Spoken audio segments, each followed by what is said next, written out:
C'est en vain qu'au Parnasse, un téméraire auteur pense de l'art des vers atteindre la hauteur. S'il ne reçoit du ciel l'influence secrète, si son astre en naissant ne l'a formé poète, de son génie étroit, il est toujours captif. Pour lui, Phébus est sourd et Pégase est rétif. Ô vous, donc, qui, brûlant d'une ardeur périlleuse, courez du bel esprit la carrière épineuse, mais n'allez pas sur des vers sans fruit vous consumer, ni prendre pour génie un amour de rimer. Craignez d'un vain plaisir les trompeuses amorces, et consultez longtemps votre esprit et vos forces. La nature, fertile en esprits excellents, sait entre les auteurs partager les talents. L'un peut tracer en vers une amoureuse flamme, l'autre d'un trait plaisant aiguiser l'épigramme. Malherbe d'un héros peut vanter des exploits, Racan chanter Phyllis, les bergers et les bois. Mais souvent, un esprit qui s'admire et qui s'aime méconnaît son génie et s'ignore soi-même. Ainsi, tel. Autrefois, l'on vit avec Faret charbonner de ses vers les murs d'un cabaret.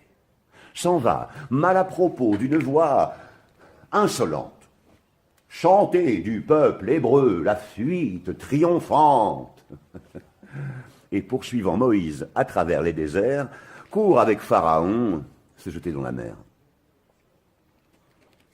Quelques sujets qu'on traite, ou plaisants, ou sublimes, que toujours le bon sens s'accorde avec la rime. L'un et l'autre vainement, ils semblent se haïr, mais la rime est une esclave et ne doit qu'obéir. Lorsqu'elle a bien cherché d'abord l'on ses vertus, l'esprit, à la trouver, aisément s'habitue. Mais lorsqu'on la néglige, elle devient rebelle. Et pour la rattraper, le sens court après elle. Aimez donc la raison. Que toujours vos écrits empruntent d'elle seule et leur lustre et leur prix. La plupart, emportés d'une fougue insensée, toujours loin du droit sens, vont chercher leur pensée. Ils croiraient s'abaisser en leurs vers monstrueux s'ils pensaient ce qu'un autre a pu penser, comme eux. Évitons ces excès, laissons à l'Italie de tous ces faux brillants l'éclatante folie. Tout doit tendre au bon sens, mais pour y parvenir, le chemin est glissant et pénible à tenir. Pour peu qu'on s'en éloigne, aussitôt l'on se noie. La raison, pour marcher, n'a souvent qu'une voie. Un auteur, quelquefois trop plein de son objet, jamais sans l'épuiser n'abandonne un sujet. S'il rencontre un palais, il m'en dépeint la face. Il me promène après de terrasse en terrasse. Ici s'offre un perron, là règne un corridor. Là, un balcon s'enferme en un balustre d'or. Il compte les plafonds, les ronds et les ovales. Ce ne sont que festons, ce ne sont qu'astragales. Je saute 20 feuillets pour en trouver la fin, et je me sauve à peine au travers du jardin. Fuyez de ces auteurs l'abondance stérile, et ne vous chargez point d'un détail inutile. Tout ce qu'on dit de trop est fade et rebutant. L'esprit rassasié le rejette à l'instant. Qui ne sait se borner ne sut jamais écrire. Souvent, la peur d'un mal nous conduit en un pire.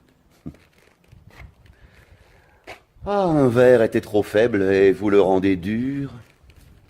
J'évite d'être long et je deviens obscur. L'un n'est point trop fardé, mais sa muse est trop nue. L'autre a peur de ramper et se perd dans la nuit. Voulez-vous du public mériter les amours? Sans cesse, en écrivant, variez vos discours. Un style trop égal et souvent monotone brille en vain à nos yeux. Il faut qu'il nous endorme. On lit peu ces auteurs, nés pour nous ennuyer, et qui toujours d'un ton semble psalmodier. Heureux qui, dans ses vers, sait d'une voix légère passer du grave au doux, du plaisant au sévère. Son livre, béni du ciel et chéri des lecteurs, est souvent chez Barbin, entouré d'acheteurs.